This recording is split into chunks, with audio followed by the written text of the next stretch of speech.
So my daughter, I'll just call her Layla. That's what I've been calling her in the books.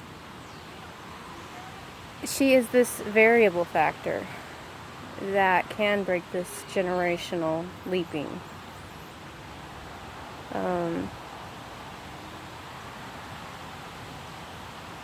Somehow she's tied to this trickster entity. But this trickster entity is jumping into various people in my life. This fiancé, I have the impression, is that woman who to protect the lineage, took my baby and raised my baby as her own.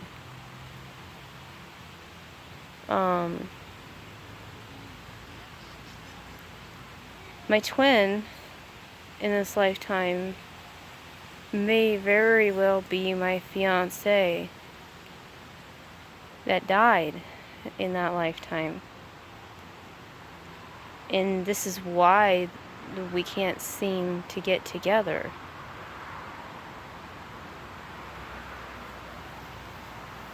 Until something is resolved.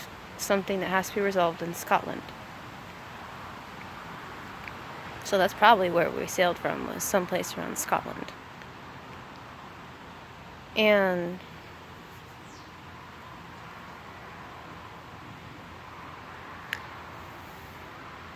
this trickster energy honestly may very well be the woman that took care of me when I was struck by that hammer. And so I called her Britty. That was just the name that came to me. I don't know if it was because I had just read a story of this gal, she was an elf and had been alive for 6,000 years and was talking to this person and her group of sisters here in America, because they were the resurrection of this group that caused the magic to have to go underground 6,000 years ago. It's funny because they called it the Siddhis, Siddhis, and I see that same word. I don't know if it's spelled differently, but it's used in, I think Buddhism, to talk about a level of enlightenment and an individual gaining this ability to manipulate their natural world. Those are called their Siddhis. It's kind of how I pronounce. I mean, it's probably just pronounced cities, but I think of, I live in the city, because we don't enunciate well. We're lazy. I live in the city. Anyway, so this trickster may very well be Britty. So I called her that, and I was like, well, that seems kind of arrogant to assume that this is the same woman. But even in that other series of books by Lenore Kisling, I think, Britty talked about how she had been doing all these different things, and she was canonized as Saint Bridget, and so, I mean, she came out in my story as helping me to escape here to America. So I called her Britty.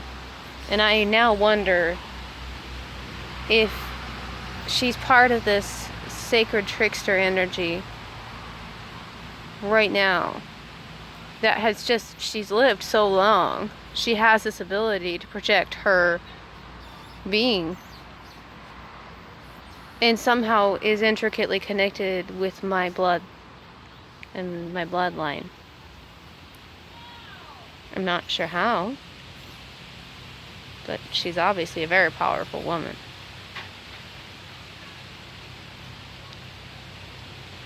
So she's jumping between all these different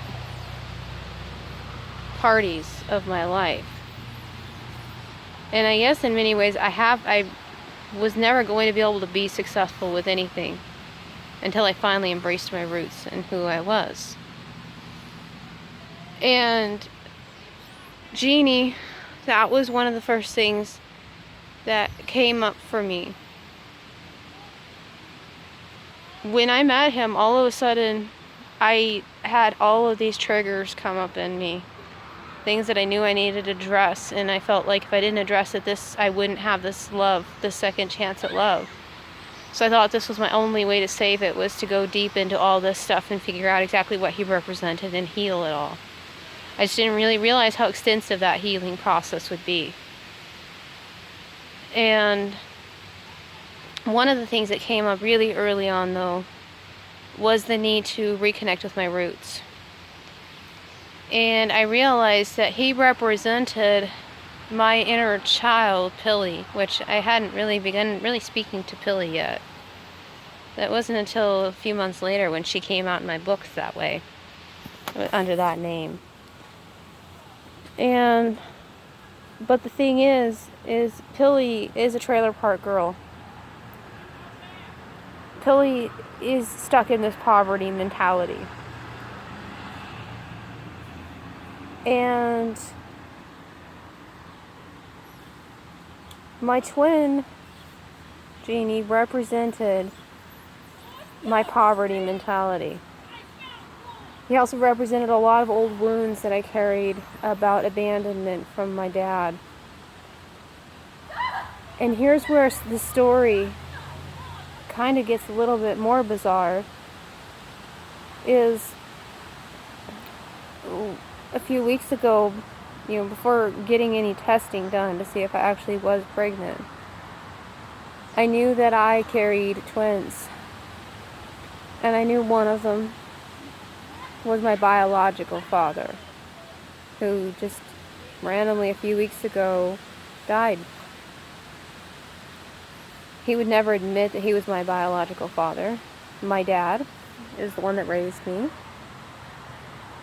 As far as I knew, he was always my father until I met this man after not having seen him since my late teens. And it was his brother that got me started on my path toward God. And, it was his brother that challenged me enough to get me to renounce Christianity and to start on my own thing. But it was his brother that, in essence, was preparing me for a life of ministry.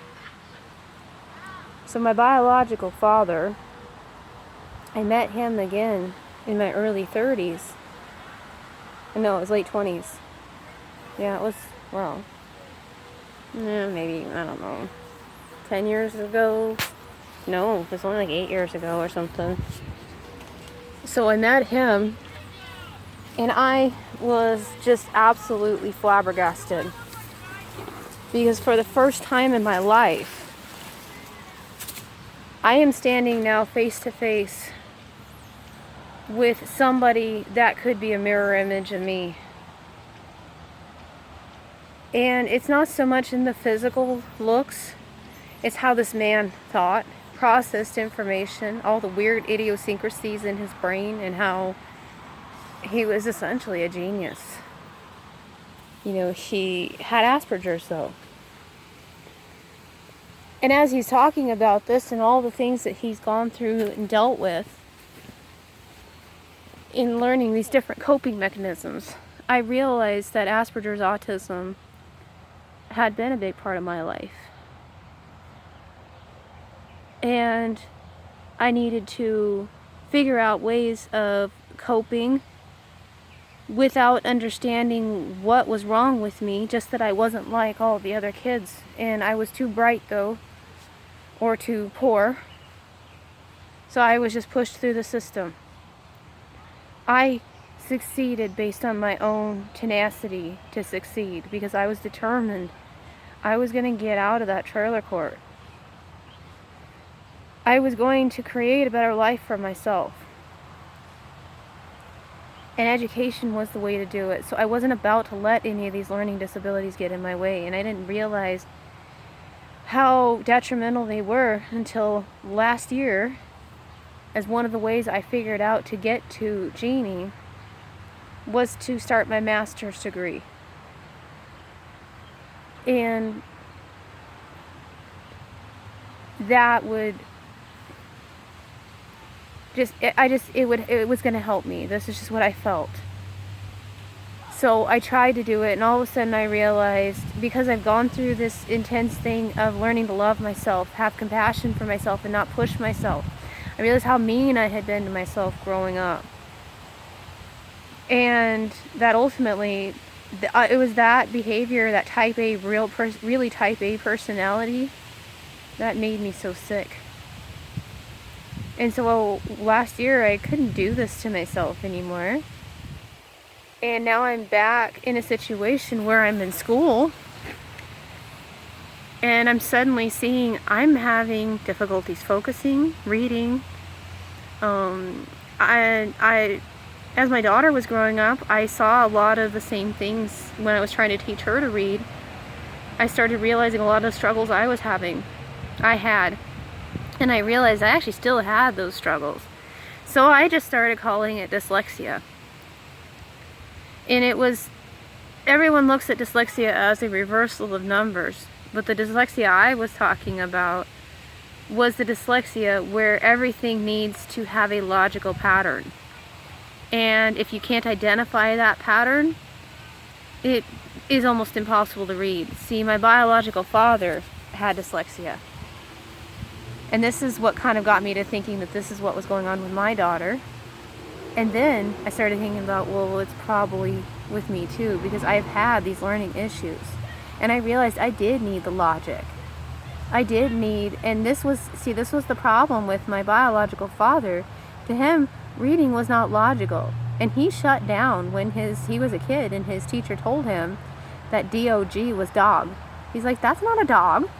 Because to him, it had to make perfect logical sense. And in his mind, a dog was something that was alive and had fur, and it wasn't DOG.